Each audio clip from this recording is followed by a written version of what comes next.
voir comment utiliser la ponctuation dans un texte. Donc je vais débuter avec le point d'interrogation, le point d'exclamation et les points de suspension qui s'utilisent en fin de phrase et qui demandent qu'on utilise une majuscule pour débuter la phrase suivante. Donc je commence par le point qui en fait amène une phrase dite déclarative, c'est-à-dire que l'on va l'utiliser pour des propos neutres, pour parler d'un propos neutre. Comme ici, je vais à la plage. Voilà, mon propos est neutre, je mets donc un point. Là, ici, c'est ce qu'on va appeler le point d'interrogation. Et donc, effectivement, ça amène à une phrase interrogative, c'est-à-dire une question. Où vas-tu, par exemple, point d'interrogation. Ensuite, j'ai bien ici un point d'exclamation.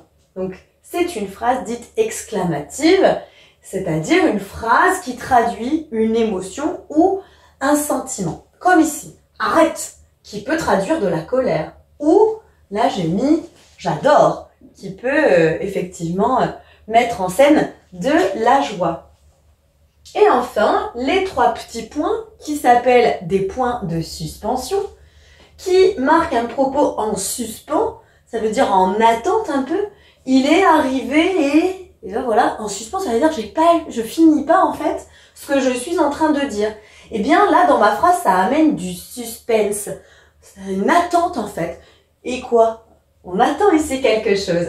Ça peut aussi, les points de suspension, être utilisés lors d'une énumération. J'aime nager, marcher, courir, point, point, point. Donc là ici, point de suspension, parce qu'en fait, on peut attendre d'autres actions.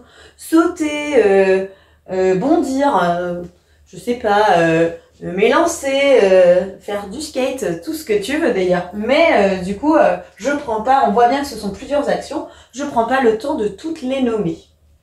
Maintenant, on va voir la ponctuation qui est utilisée au cœur de la phrase, donc qui ensuite s'utilise avec une minuscule. Et je vais débuter par la virgule. La virgule amène à une petite pause et elle est là pour séparer des éléments, comme ici. Je suis allée faire des courses, au cinéma, chez le coiffeur et je suis rentrée. Donc au moment de ma virgule, effectivement, je dois faire une petite pause. J'ajoute que parfois, il y a l'utilisation du point-virgule que toi, tu utiliseras peu, mais que tu peux voir dans certains textes. Et le point-virgule est là pour séparer deux propositions. Toi, de toi-même, ne l'utilise pas. Mais lorsque tu le vois, sache que c'est une pause un peu plus longue que pour la virgule, un petit peu moins longue que pour un point. Et qu'en fait, c'est pour séparer deux propositions.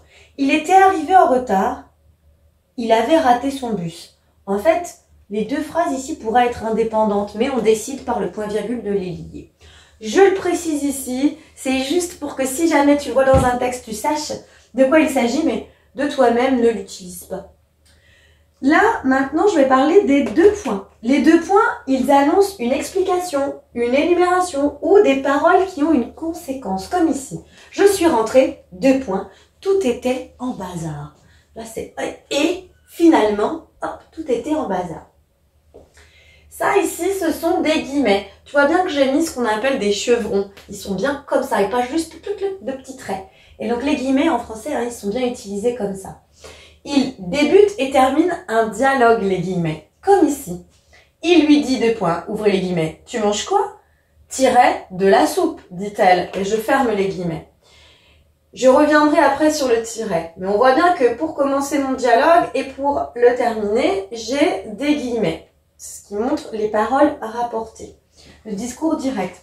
Je peux aussi avoir des guillemets lorsque l'on va essayer d'introduire une citation dans un texte ou lorsqu'on va avoir une expression en langue étrangère.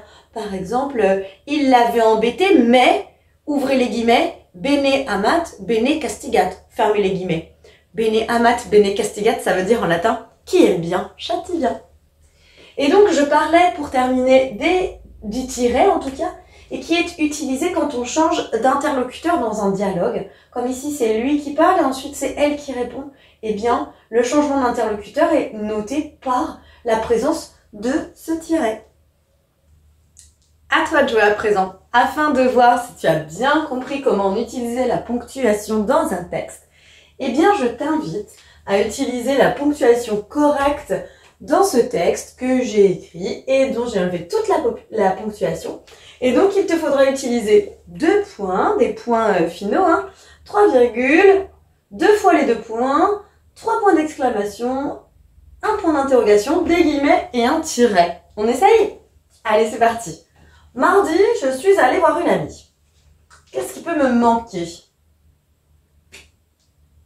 Mardi, position, tac, virgule. Je suis allée voir une amie, point.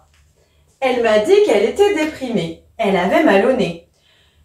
Là, globalement, on peut dire qu'il s'agit d'une conséquence, donc je peux y mettre 2 points. Mais j'aurais aussi pu mettre une virgule. Et là, hop, elle avait mal au nez. Surprise. Donc j'ai un peu d'émotion là-dedans. Je mets un point d'exclamation. Elle parlait faiblement, lentement, bizarrement. Déjà, ma phrase est terminée. Je peux donc y mettre un point final. Mais là, entre tous mes adjectifs, hop, je mets des virgules. J'ai demandé, attention, dialogue, 2 points. Là, hop, ouvrez les guillemets. Tu t'es fait ça comment? Point d'interrogation, évidemment, c'est une question. Une autre personne répond. Je suis donc obligée de mettre un tiret. Je me suis cogné la tête en avant. Et là, il s'agit d'un point d'exclamation. Je ferme les guillemets. C'était amusant. Et au vu du nombre de points d'exclamation, c'est ce qu'il faut. Évidemment, on peut parfois mettre un point final ici. Ça peut changer. Ça va dépendre de l'intention qu'on veut donner à notre texte. Si jamais c'est un peu difficile pour toi, eh bien je t'invite à aller pratiquer les exercices en ligne. Mais j'espère que c'est un peu plus clair pour toi maintenant. À bientôt! Maintenant que tu as tout compris, entraîne-toi en faisant les exercices ci-dessous.